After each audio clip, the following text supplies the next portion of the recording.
yang tersembunyi akan dipeluk. Ini adalah tema hari keempat dari perjalanan pemulihan batin kita. Saudariku, tenangkan dirimu, tarik nafas perlahan dan hembuskan. Biarkan tubuhmu rileks dan hatimu terbuka, karena Tuhan hadir di tengah-tengah kita. Saya ingin mengingatkan bahwa rasa malu sering mengajar kita untuk bersembunyi. Kita belajar menyimpan, menutup, bahkan menenggelamkan bagian diri yang terasa tidak layak dilihat orang lain.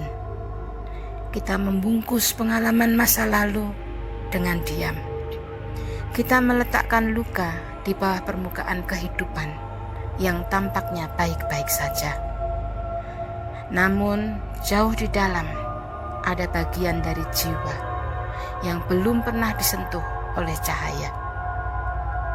Hari ini kita tidak bicara tentang terang, tetapi berbicara tentang gelap.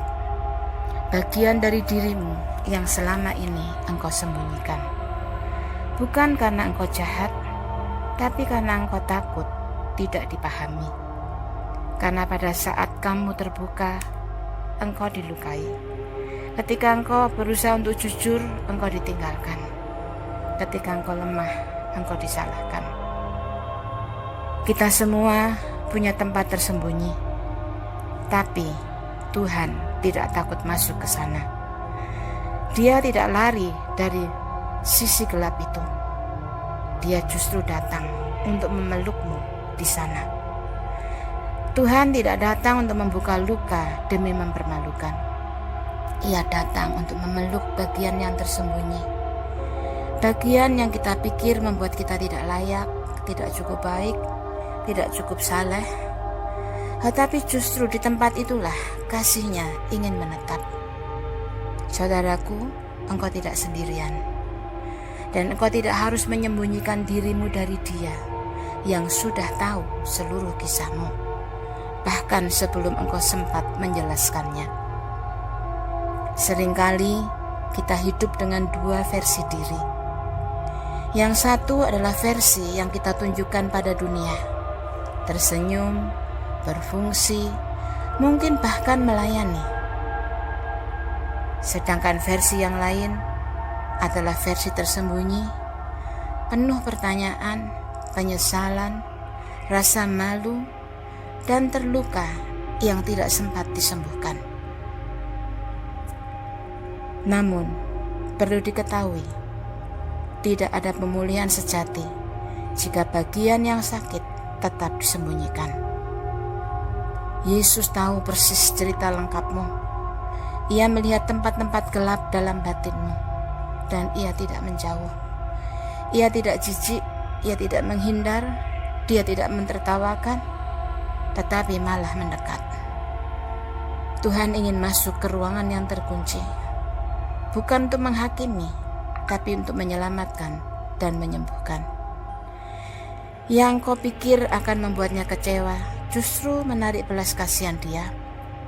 Yang engkau takuti akan membuat Tuhan berpaling, justru membuka jalan untuk pelukan kasih-Nya yang paling dalam.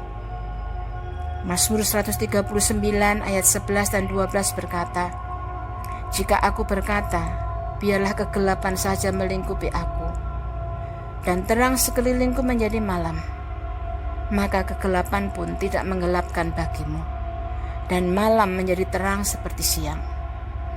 Tuhan tidak terhalang oleh kegelapan yang kau rasakan. Dia tidak butuh engkau bersinar dulu untuk bisa menjangkaumu. Bahkan saat kau milih bersembunyi, Dia tetap tahu jalan masuk ke dalam hidupmu. Lukas 8 ayat 17 mengatakan, "Sebab tidak ada sesuatu yang tersembunyi yang tidak akan dinyatakan, dan tidak ada suatu rahasia yang tidak akan diketahui dan diumumkan."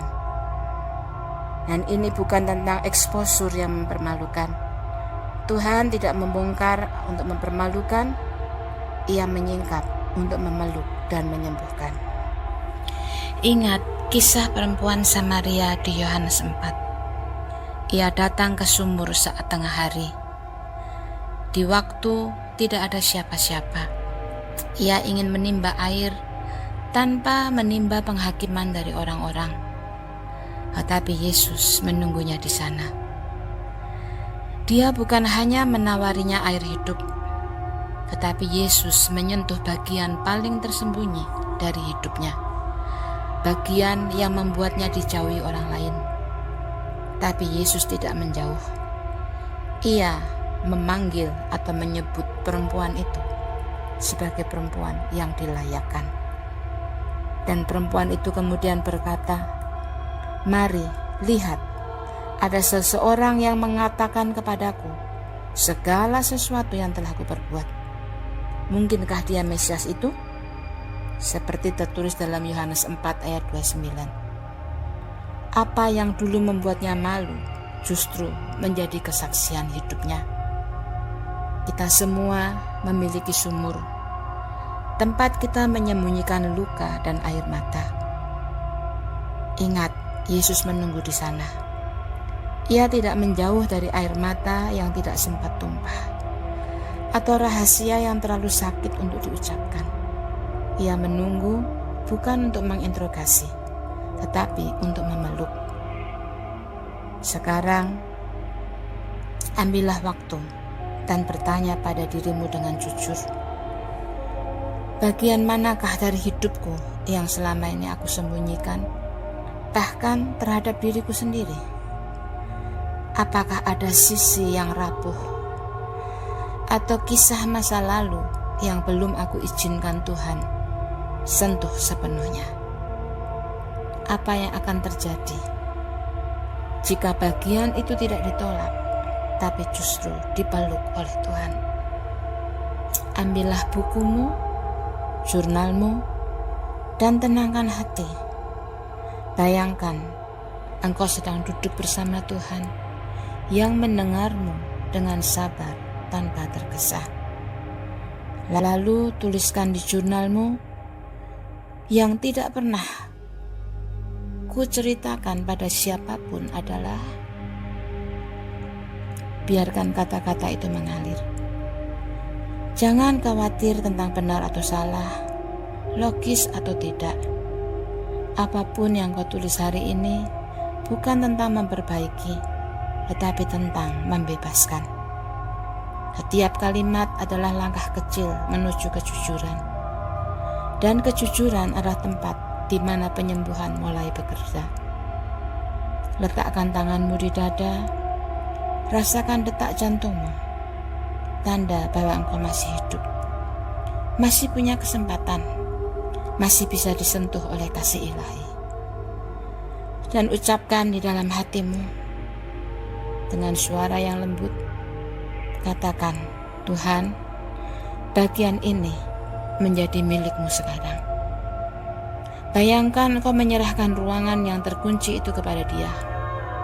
Pintu yang selama ini engkau jaga rapat-rapat perlahan mulai dibuka, dan cahaya masuk, damai mulai menyusup. Lalu tanyakan dengan lembut, "Tuhan, bagaimana engkau melihat bagian diriku ini?" Biarkan Roh Kudus menjawab dengan caranya. Bisa dalam kesan yang muncul dalam hati atau pikiranmu, seperti kata-kata, gambaran, atau hanya rasa tenang yang mendalam. Jika engkau merasakan sesuatu, tulis di bukumu. Jika engkau tidak merasakan apapun, tidak mengapa juga. Tuhan tetap hadir di keheningan. Ingat, Dia tidak pernah meninggalkanmu. Dan sekarang, mari deklarasikan perkataan ini bersama saya. Katakan, "Aku tidak harus menyembunyikan siapa aku. Tuhan tidak takut dengan kegelapanku. Bahkan yang tersembunyi akan dipulihkan. Rahasia terdalam sedang disentuh oleh kasih-Nya. Tidak ada tempat di dalam diriku yang di luar jangkauan kasih-Nya Tuhan." Ucapkan dengan yakin, karena engkau sedang mengubah kisah lama dalam dirimu. Katakan, Di dalam nama Yesus, aku dikenal sepenuhnya dan dikasihi sepenuhnya. Ayo ulangi lagi dengan perlahan. Aku dikasihi sepenuhnya. Ucapan ini bukan sebagai slogan, tapi sebagai kebenaran yang sedang meresap ke dalam jiwamu. Bahkan jika engkau belum merasakan sebagai sesuatu yang nyata, tetap izinkan imanmu mengatakannya terlebih dulu. Karena kasih Tuhan tidak tergantung pada perasaan kita hari ini, namun pada janjinya yang kekal. Dan mari kita berdoa. Yesus, terima kasih karena Engkau tidak hanya menemuiku di dalam cahaya yang terang benderang, tetapi Engkau juga menjumpai aku di tempat yang paling sunyi. Engkau tahu bagian mana yang aku sembunyikan karena aku takut dihakimi atau takut ditinggal. Tetapi hari ini aku buka ruang itu dan aku izinkan Engkau masuk. Peluklah aku Tuhan, bukan karena aku kuat, tapi justru karena aku lelah menyembunyikan semuanya ini. Jadikan pelukan-Mu tempat aman bagi seluruh diriku, termasuk yang dulu aku anggap tidak layak. Bapa, terima kasih karena Engkau melihat seluruh diriku dan tetap memilih untuk tinggal bersamaku. Terima kasih karena Engkau tidak menjauh dari tempat yang aku anggap memalukan. Aku mengundang-Mu masuk ke ruang-ruang tersembunyi itu. Sentuhlah bagian hidupku yang masih takut, masih diam, masih berdarah. Aku serahkan rasa malu yang mengikat, rasa bersalah yang membungkam, dan kebiasaan untuk menyembunyikan. Terangi aku dengan kasih-Mu, dan izinkan aku mulai berjalan dalam terang. Aku tidak ingin terus hidup di balik tembok. Aku ingin bebas Tuhan, di hadapan-Mu dan di hadapan diriku sendiri. Di dalam nama Yesus, aku berdoa. Saudaraku, diam sejenak. Bayangkan tangan Tuhan memelukmu. Bukan untuk menuntut penjelasan, tapi untuk memberi ketenangan.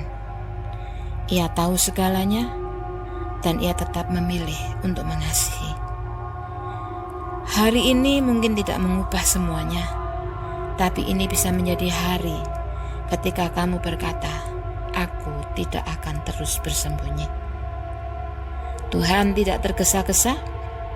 Ia tahu bahwa beberapa bagian butuh waktu untuk dipeluk, dan Ia bersedia menunggu engkau percaya bahwa pelukannya cukup kuat untuk menampung semuanya. Menampung luka, tangis, malu, dan kerinduanmu yang terdalam.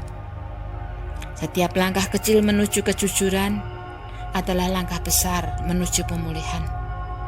Teruslah melangkah, dan besok kita akan merenungkan bagaimana Tuhan bisa memakai rasa sakit menjadi tujuan.